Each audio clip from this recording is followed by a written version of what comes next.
Hello friends, எல்லாரும் எப்படி இருக்கீங்க? இன்னைக்கு நம்ம சேனல்ல ஒரு அருமையான, விறுவிறுப்பான மாடர்ன் காதல் நாவல் தான் கேட்கப் போறோம். கதையோட தலைப்பு திமிருனே. என் தேவதையே, வாங்க கதைக்குள்ள போகலாம். அந்த நரக இரவு. வெளியே இடி மின்னலோடு மழை வெளுத்து வாங்கிக் கொண்டிருந்தது. அது ஒரு பிரம்மாண்டமான பணக்கார மாளிகை. பூமிகா அன்றுதான் விக்ரமிற்கு 3 வருட ஒப்பந்த திருமணம் செய்து கொடுக்கப்பட்டு அந்த வீட்டுக்கு மருமகளாக வந்திருந்தாள். அவளது உடலில் இருந்தது பட்டுப்புடவைதான், ஆனால் மனதில் இருந்தது மரண பயம். அவளது கால்கள் நடுங்க, கைகளில் இருந்த மருதாணி மணக்க, மெதுவாக விக்ரமின் அறைக்கதவை திறந்து உள்ளே நுழைகிறாள்.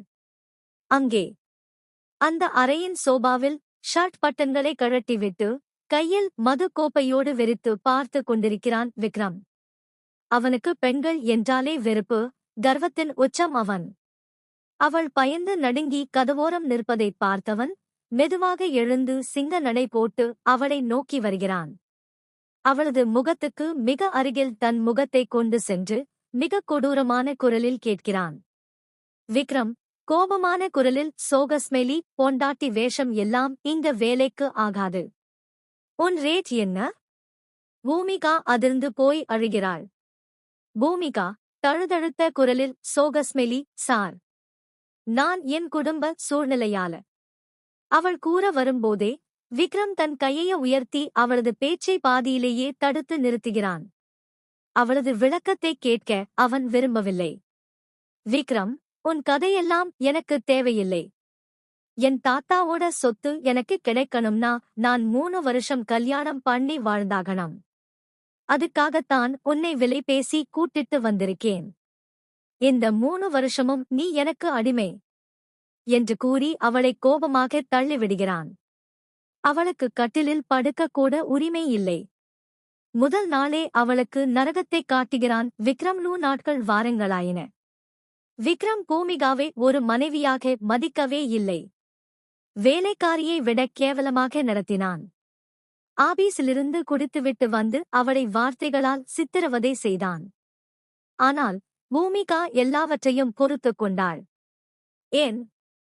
ஏனென்றால் பூமிகாவின் தந்தை விக்ரமின் நிறுவனத்தில் மேலாளராக இருந்தபோது ஒரு பெரிய பண மோசடி புகாரில் சிக்கி ஜெயிலுக்கு போனார். அதனால் அவளது குடும்பம் நடுத்தெருவுக்கு வந்தது. அவளது தம்பிக்கு கடுமையான விபத்து ஏற்பட்டு ஆபரேஷனுக்கு பணம் இல்லாமல் தவித்தபோதுதான் விக்ரம் இந்த ஒப்பந்த திருமண ஆஃபரை தூக்கி போட்டான். உன் தம்பியை காப்பாத்தணுமா? என் காலடியில வந்துகிட என்றான். தம்பியின் உயிருக்காக பூமிகா இந்த நரகத்திற்குள் நுழைந்தாள். மறுபக்கம் விக்ரமிற்கு பெண்கள் மேல் ஏன் இவ்வளவு வெறுப்பு? அவனது அண்ணனை ஒரு பெண் காதலிப்பது போல் நடித்து ஏமாற்றி அவனது சொத்துக்களை பறித்துக் கொண்டு தற்கொலைக்கு தூண்டினாள். அன்றிலிருந்து விக்ரமிற்கு பெண்கள் என்றாலே பணத்துக்காக எதையும் செய்யும் பேய்கள் என்ற திமிரான எண்ணம் ஆழமாக பதிந்துவிட்டது. பூமிகாவையும் அவன் அப்படித்தான் பார்த்தான். 2 மாதங்கள் கடந்தன. விக்ரம் எவ்வளவுதான் கொடுமைப்படுத்தினாலும் பூமிகா அவனுக்கு செய்ய வேண்டிய கடமைகளில் இருந்து தவறுவதே இல்லை.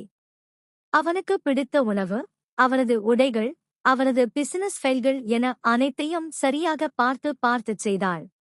விக்ரமிற்கு உடல்நிலை சரியில்லாத நாட்களிலெல்லாம் உறக்கமில்லாமல் அவனை கவனித்துக் கொண்டாள். விக்ரமின் மனதில் இருந்த வெறுப்பு மெல்ல மெல்ல கரையத் தொடங்கியது. ஒரு நாள் விக்ரமின் பிசினஸ் எதிரிகள் அவனை கொல்வதற்காக அவரது காரின் பிரேக்கை கட் செய்து விடுகிறார்கள்.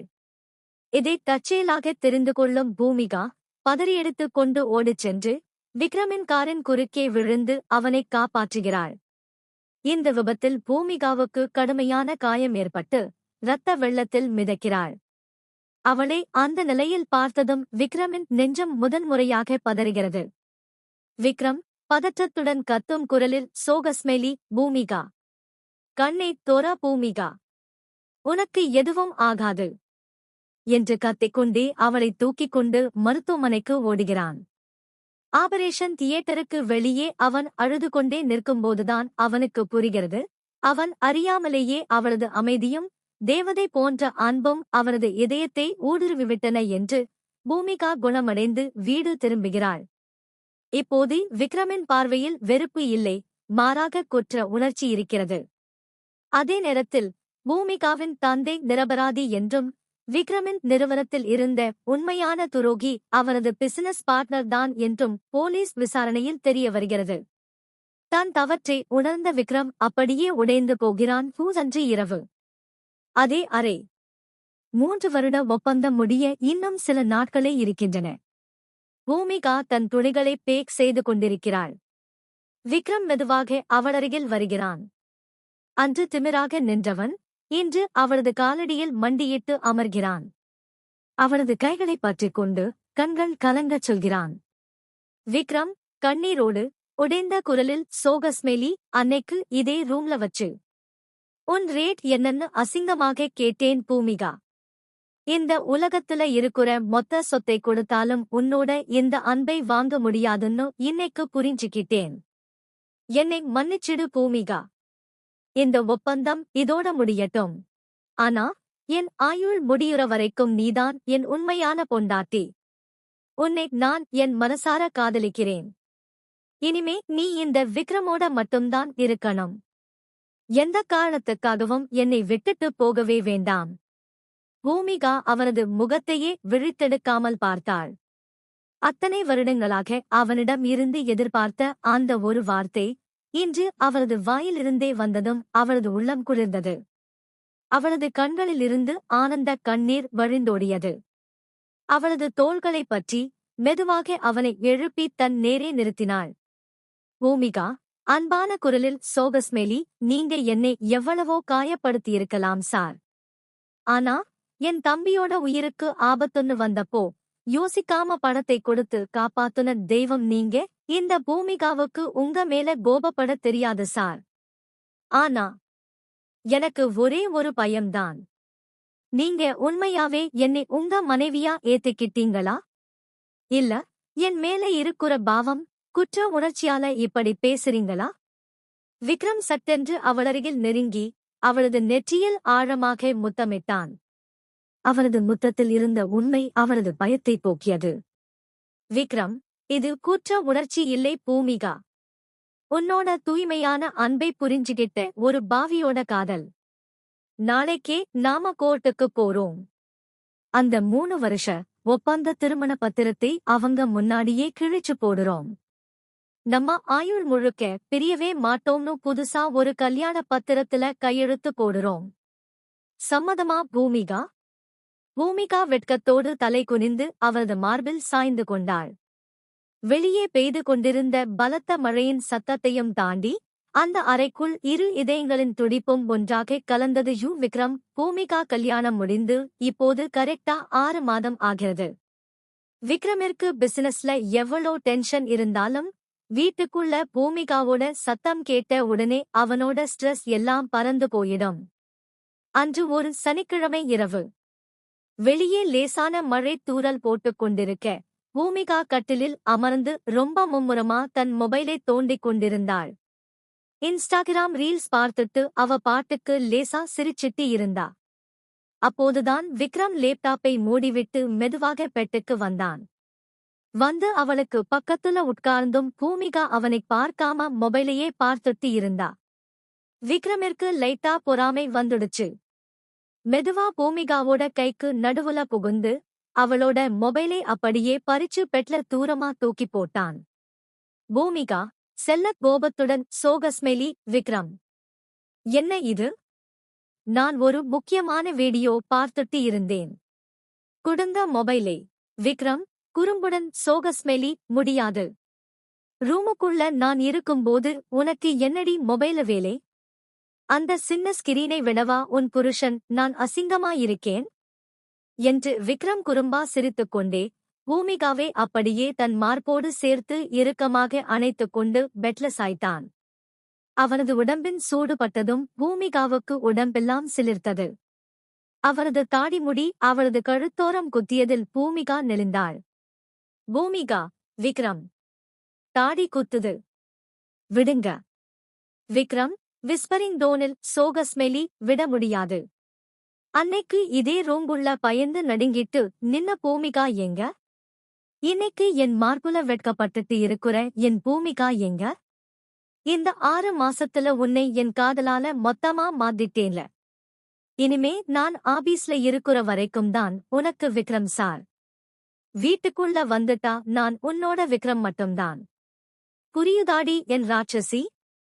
என்று அவன் அவளை இன்னும் இறுக்கமாக அணைத்துக் கொள்ள, பூமிகா அவனது நெஞ்சில் தன் முகத்தை புதைத்து சிரித்தாள். அந்த அழகான இரவு மெல்லக் கடந்து மறுநாள் அதிகாலை பொழுது விடிந்தது. ஜன்னல் வழியே சூரியனின் இதமான கதிர்கள் அறைக்குள் நுழைந்து விக்ரம், பூமிகாவின் முகங்களில் விழுந்தன. விக்ரம் மெதுவாக கண் விழித்துப் பார்த்தான்.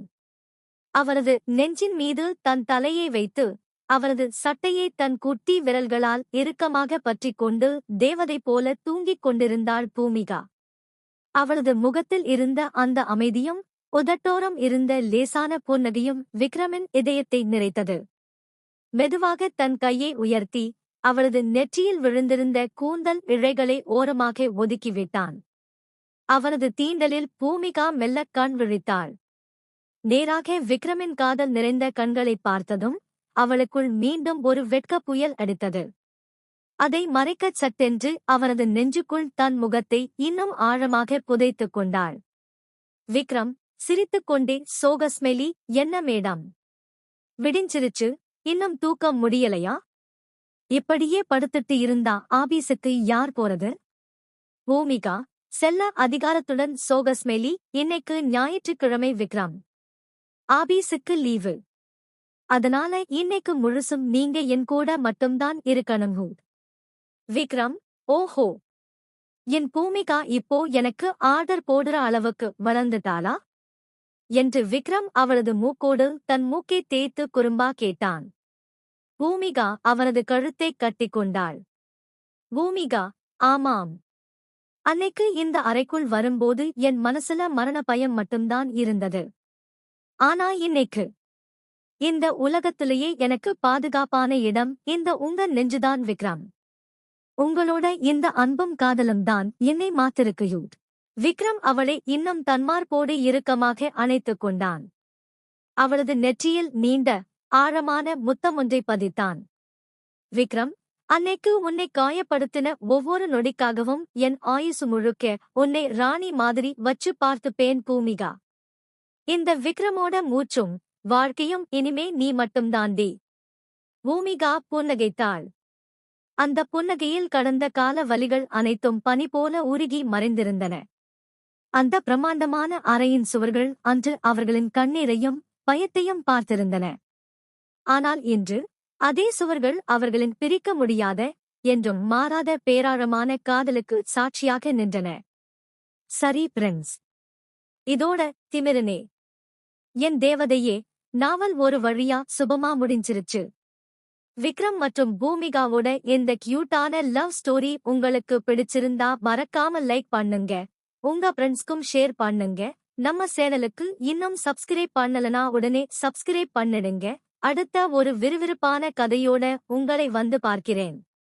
தேங்க்யூ.